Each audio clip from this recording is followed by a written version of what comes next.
Okay, today we're going to make tomato soup, the ingredient list. Okay, we're going to start with 117 grams or 0.25 pounds of bacon. Now you can skip this part and actually use olive oil. Just I have some bacon to get rid of and it'll add a smoky flavor to it. 2 ounces of butter, 1 large onion, which is 500 grams or 1 pound. That actually seems like a lot of onion. Oh well, we'll see if this works out. 2 tablespoons or 16 grams of roasted paprika, 2 heads of garlic, which turns out to be 67 grams or 2.3 ounces of garlic. Next, it's 13 grams or half an ounce of fresh rosemary and 33 grams or 1.6 ounces of fresh oregano. Also a couple of bay leaves, which I'm probably going to regret later when I go to pull them out. So I want to talk a bit about the tomatoes. I'm using 1.5 kilograms or 3.2 pounds of heirloom tomatoes. Heirloom tomatoes tend to have less moisture and more flavor. If you're using regular store-bought supermarket tomatoes, I'd recommend use the same amount of tomatoes, but also add a medium can of tomato paste to get more tomatoey flavor. These have been frozen and the skins removed. Usually I leave the skins on, but Sue, who gave me these tomatoes, who also grew them, is more diligent than I am, and she took the skins off before she froze them. Okay, so first we're going to put the bacon in and let that render the fat off.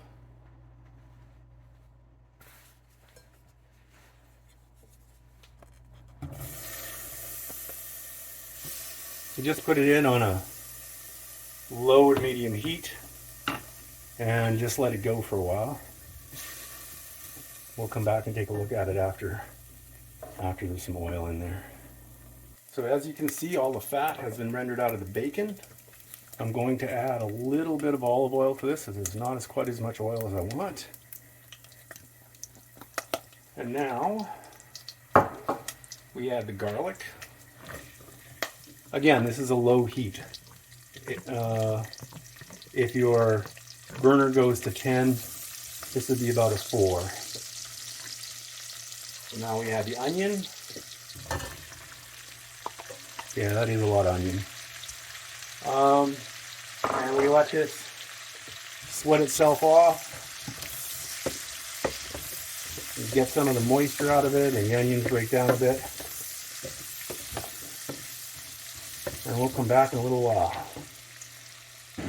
So after about 17 minutes of cooking, with the occasional stir on the way by, this is what it looks like. It's time to add the herbs. At this point, you could deglaze the bottom of the pan. There isn't much on the bottom of mine. A little bit of white wine would work. So first we pull in the herbs. And I know that looks like a lot, but that's going to come down as you saw the onions did.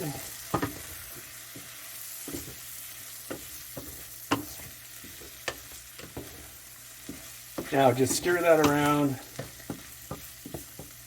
It smells fantastic. Just stir that around until it looks pretty incorporated, which I would say it does. Now we add the paprika.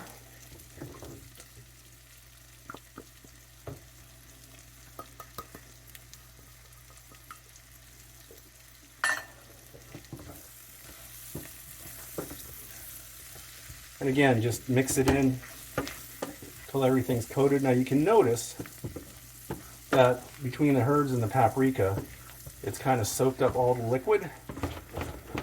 And that's where the butter comes in. At this point, add the butter.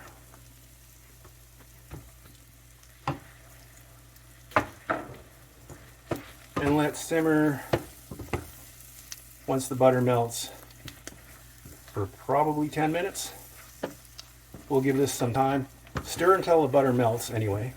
And then we'll come back and take a look at this. Okay, after a few minutes of stirring and mixing, it looks like this. Looks like everything's together. It's time to add the tomatoes. After this, it gets easy. We just sit and let it cook. Now, I'm going to let it simmer for at least an hour, probably more. But I would say let it simmer for at least an hour. And we'll come back when there's more to look at. So after an hour, it looks like this. It's pretty much done.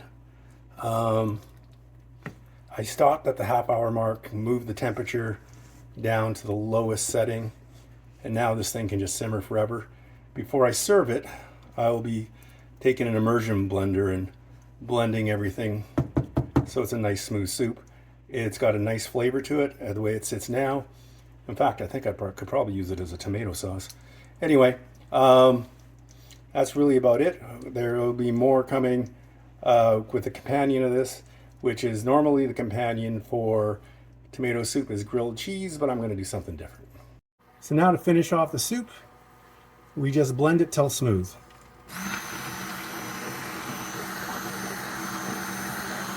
So it came out a bit thicker than I was expecting. Probably could cut that with some tomato juice or some water. But in the end, garnish it with some fresh basil. And that's it. Soup for a winter day.